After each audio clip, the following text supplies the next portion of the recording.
Hola, soy Krupskaya Liz, CNN México.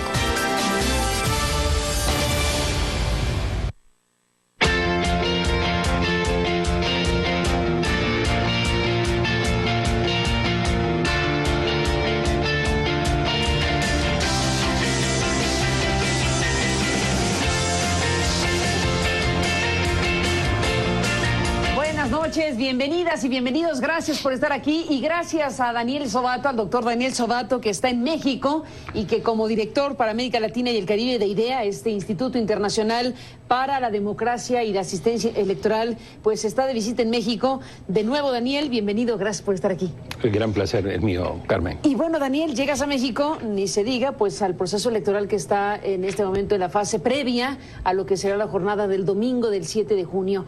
Además de México, está América Latina a todo lo que da y tampoco voy a perder la oportunidad de preguntarte. Hace rato que no le tomamos el pulso, así que es una buena oportunidad. Y tú que le tomas el pulso a América Latina, en serio. Bueno, hablemos de América Latina, pero empecemos por México, porque llegas exactamente en el momento donde está esta situación previa a la jornada electoral. Y llegas y estarás viendo que si hay situaciones de violencia, no queda muy claro si inducida o no.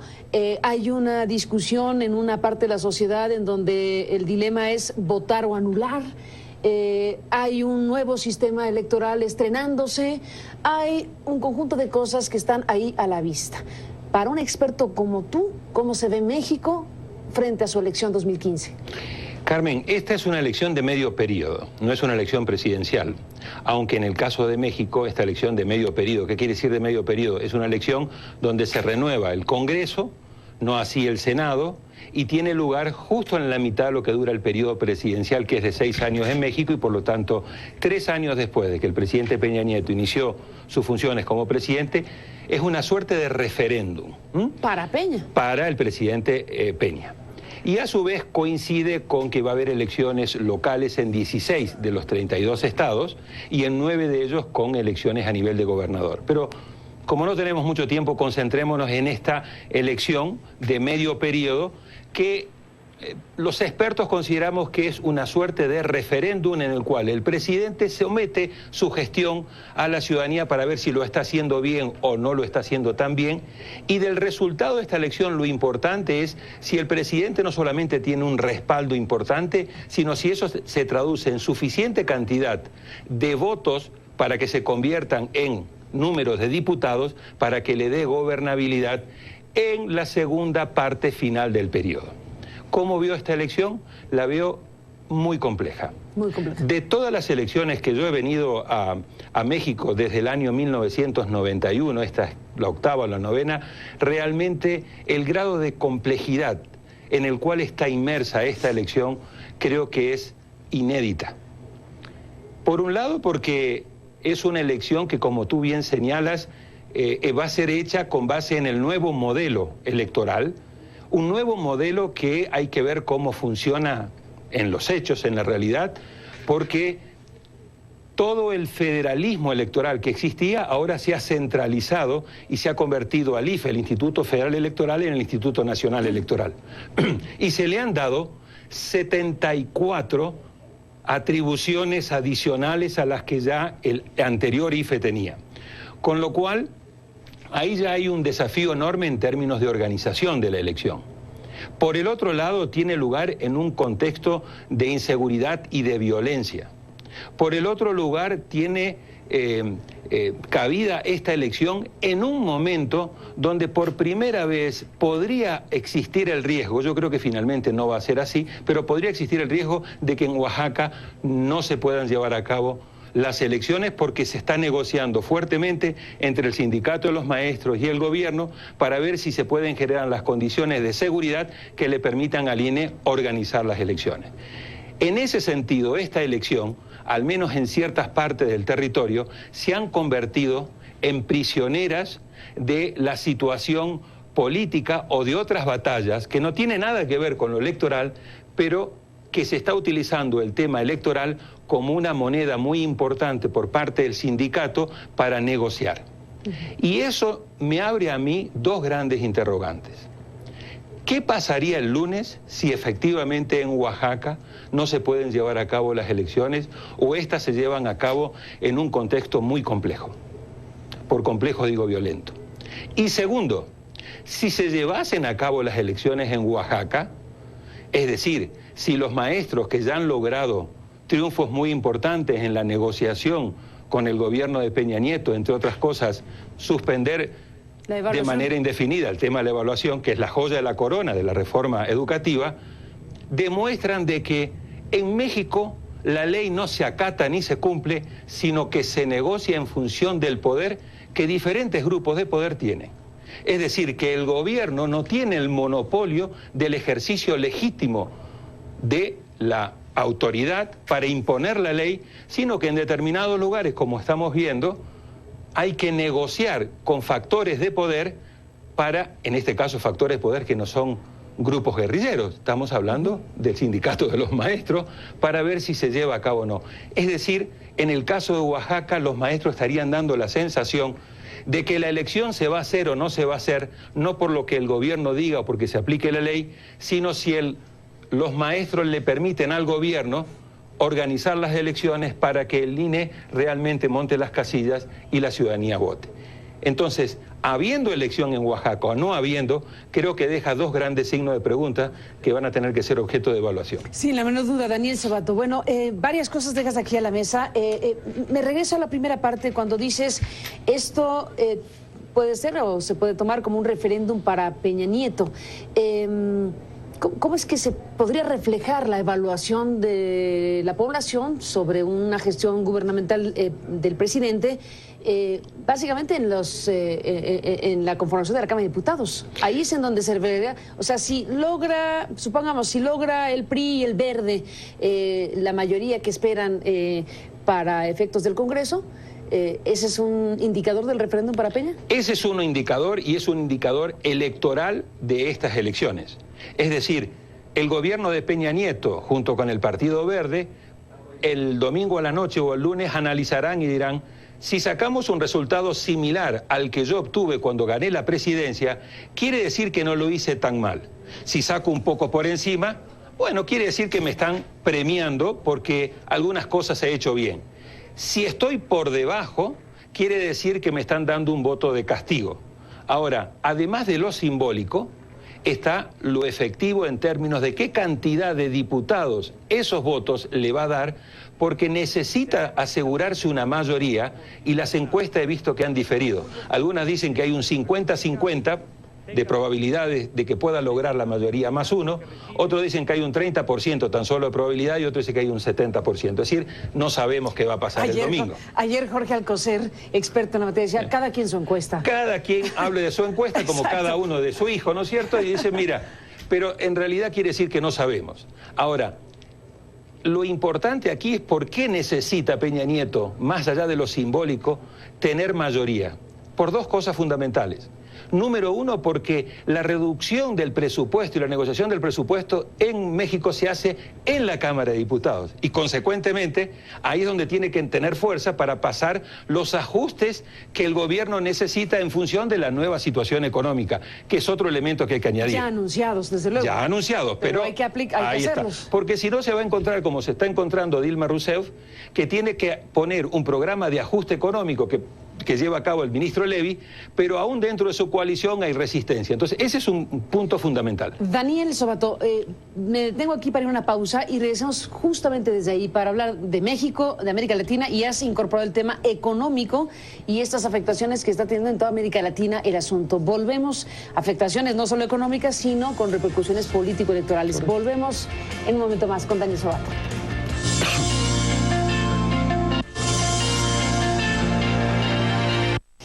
Daniel Sobato, antes de ir a América Latina, te faltó una de las dos situaciones que mencionabas sobre por qué Peña necesita esa mayoría en la Cámara de Diputados. Ya dijiste porque el presupuesto que van a ajustar requiere esa mayoría.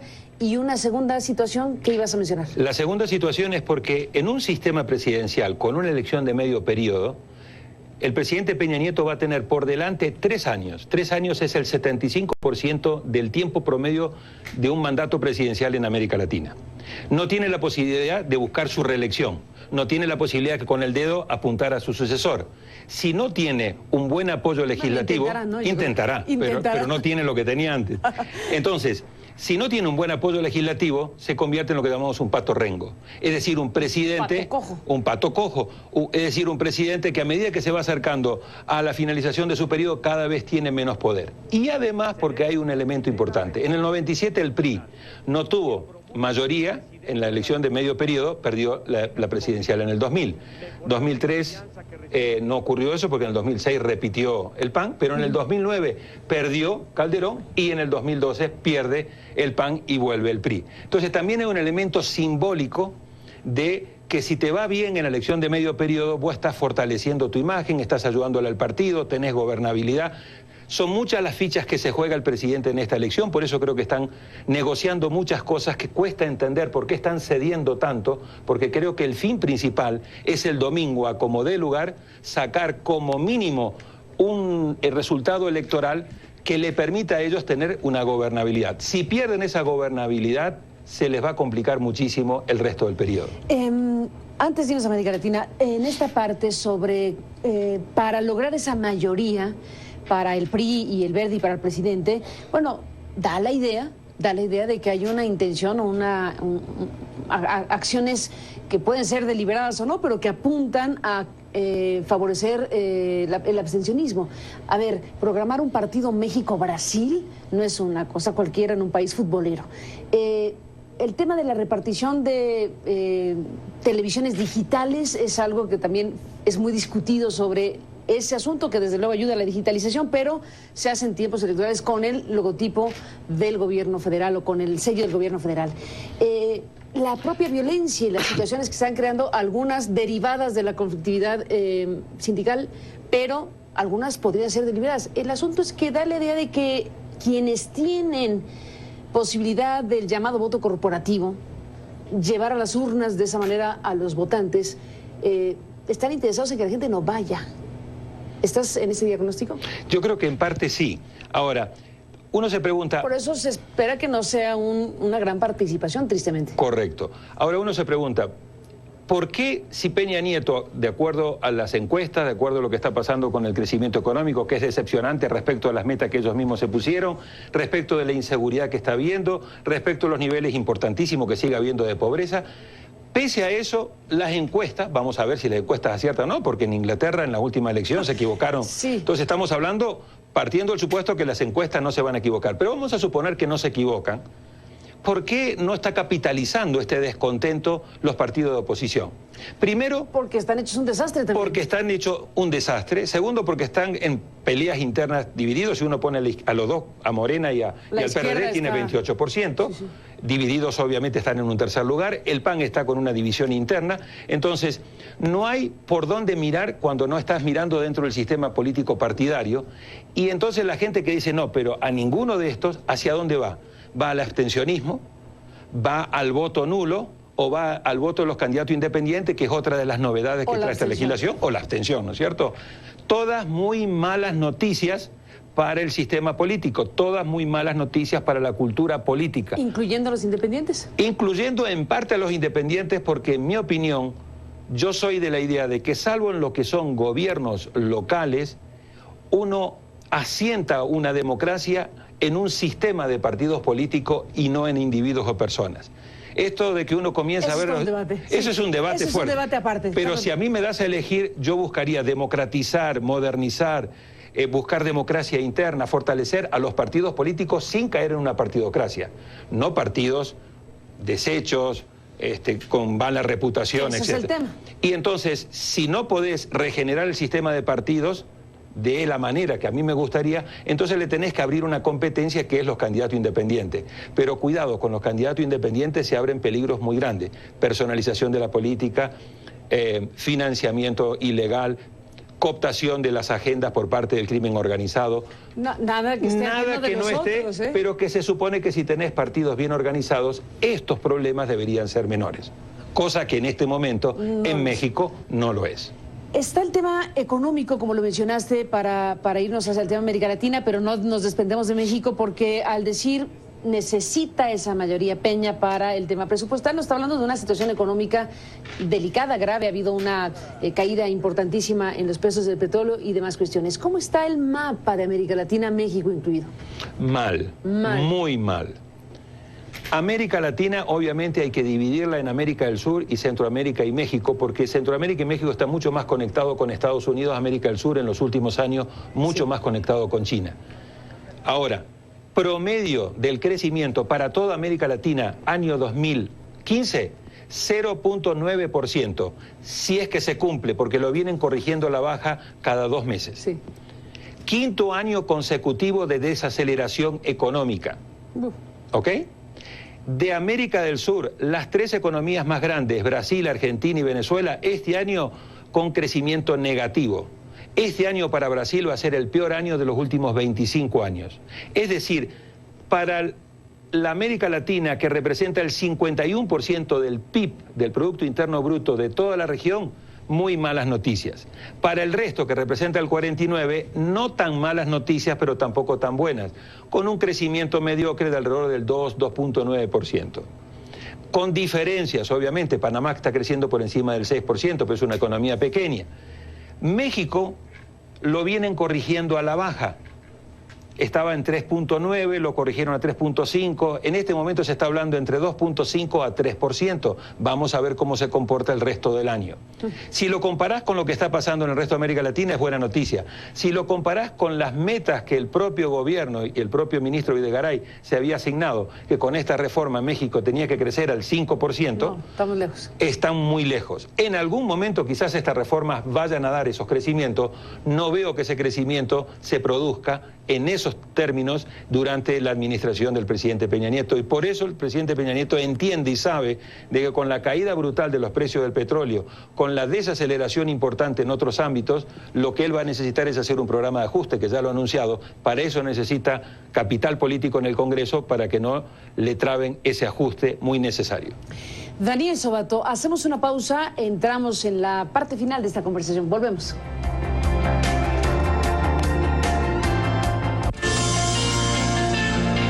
Volvemos en un momento más con Daniel Sobato. Un momento.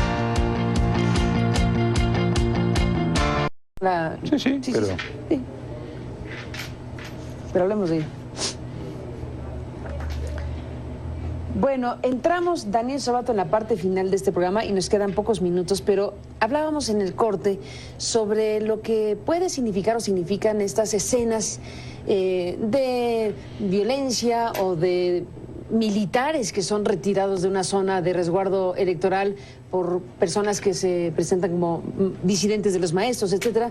Es muy fuerte lo que eso significa, esa señal, esa imagen. Sí. ¿Qué piensas de ello? Mira, por eso decía... También de incendios por aquí y por allá, ¿no? Decía al inicio de la entrevista que estoy muy preocupado porque veo una situación, no solamente un proceso electoral, sino un proceso político, económico muy complejo. Se están juntando factores que, si no son debidamente manejados, pueden ir generando una situación de tormenta perfecta, por un lado. Y por el otro lado está el tema de que obviamente la economía, que no está dando los rendimientos que debía dar, tampoco ayuda. Y por el otro lado tenemos este problema central de que todas estas malas noticias están repercutiendo internacionalmente. Hoy yo estaba mirando los cables de lo que está circulando. ¿Y qué se ve ahí? Y le están haciendo mucho mal, porque se está viendo violencia, se está viendo temas de que nunca habían estado en la agenda en México. El hecho de que, por ejemplo, no iba a poderse abrir ciertas casillas para hacer la elección en ciertos lugares, como el de Oaxaca. Entonces, creo que hay que buscarle una solución rápida a este tema, y hoy Pepe Goldenberg escribió un lindo artículo, En Reforma, sí. Claro, el acoso al proceso electoral. Sí. Y a mí me parece que también ese es otro tema que yo comparto plenamente con Pepe, su reflexión. A México le costó muchísimo recuperar la credibilidad en las elecciones, hacer autoridad electoral. No solamente ha invertido mucho tiempo, mucha energía, sino muchos recursos. Y creo que sería muy peligroso que eso se perdiese de la noche a la mañana, porque si se pierde eso, después habrá que ir a buscarlo nuevamente, y ahí yo creo que la democracia mexicana va a salir tremendamente debilitada. Entonces yo hago un llamado muy importante de que es un momento clave en México para tomar conciencia de la gravedad de la situación y de lo mucho que se está jugando, no solamente el domingo, sino de lo que pase de aquí al domingo va a tener repercusiones muy importantes posterior al domingo de cara a la elección del 2018, pero también en el mediano plazo. Y entonces creo que hay que rescatar, hay que blindar que al menos este logro muy importante que ustedes hicieron en materia electoral se preserve, hay que mejorarlo, y lo que hay que rescatar fundamentalmente, Carmen, aquí es partidos políticos auténticos, modernos, como hemos hablado muchas veces contigo, que representen, fortalecer las instituciones y acabar con la impunidad. Solo eso.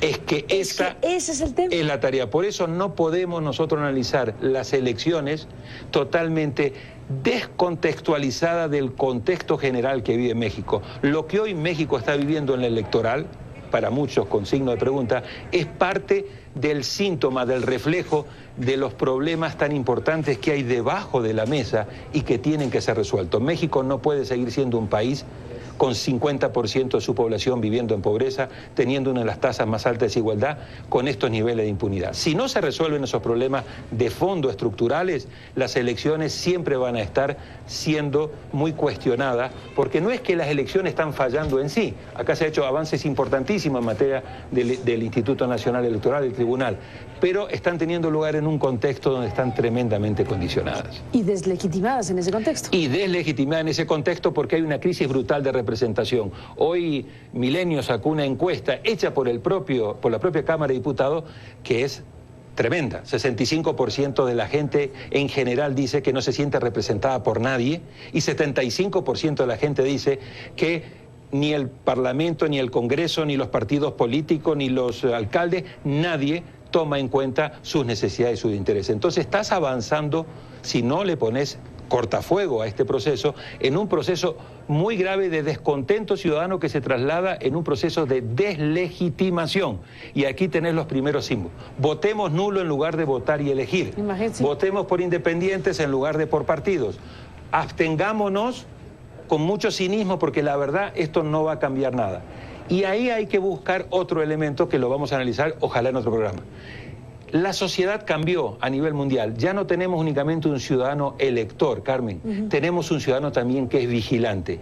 Vota sí o no, pero aún no votando, sigue ejerciendo y demandando sus derechos. Por lo tanto, la ciudadanía hoy es un instituto mucho más complejo del que era hace unos años. Y esta ciudadanía, este ciudadano mucho más exigente, mucho más vigilante, es el que, independientemente de que vote o no, es fundamental que siga apoyando a la democracia. Si deslegitimamos la democracia en sus procedimientos y en su ejercicio, creo que ahí sí la cosa se va a poner muy, muy complicada. Pues ahí está, un panorama muy claro, Daniel Sobato, de lo que significan estas elecciones para México, este proceso electoral, esta situación de riesgo de la democracia en su conjunto y no tanto de la democracia en sí, sino del sistema político. Valorar lo que significa precisamente el ejercicio de votar en este contexto. Y bueno, Daniel, habrá oportunidad, si nos permites, de ir conversando. Se nos acabó el tiempo, ya no hablamos de más asuntos que están derivados de lo que nos hiciste favor de analizar América Latina, la crisis de liderazgo de los presidentes en las encuestas reflejada, ¿no? Exacto, hay una licuación muy importante del poder político de estos presidentes. Pues sí, que de eso debemos de hablar también. Gracias, Daniel. Gracias a ti, Carmen. Aquí y hasta la próxima. Gusto. Bienvenido a México. Gracias. Gracias, buenas noches. Hasta la próxima.